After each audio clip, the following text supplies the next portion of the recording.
Hi there, welcome to Week 1. In this week, there are several journal articles and chapters from the text that you are required to read to understand the materials that will be presented in this unit. Some topics that we will cover in this unit start with engaging in multiculturally competent dialogues.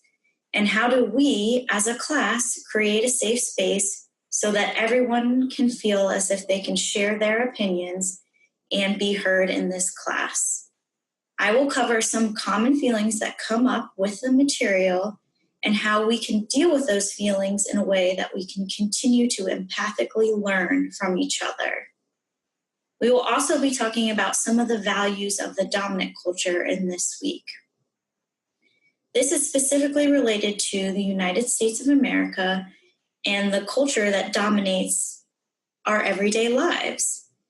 Some of us adhere to those culture values and some of us don't. This exercise is to help you understand what it is like when your values do not align and what it's like when your values do align with the dominant culture and how that can influence how you perceive the world around you. And the third lesson of this week, we will talk about intersectionality. And there will be a brief video where I will introduce the term and what it means for multicultural counseling. Moving on to the fourth part of this week is a very important piece of multiculturalism. We will be covering multicultural and social justice counseling competencies. These competencies were published in 2015 and are the most up-to-date expectations for counselors, school, and mental health who will be providing services to anybody in their community.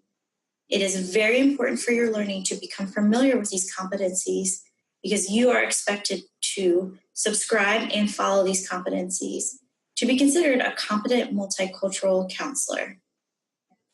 And our last lesson will focus on oppression and privilege and how other people in this country have experienced both oppression and privilege.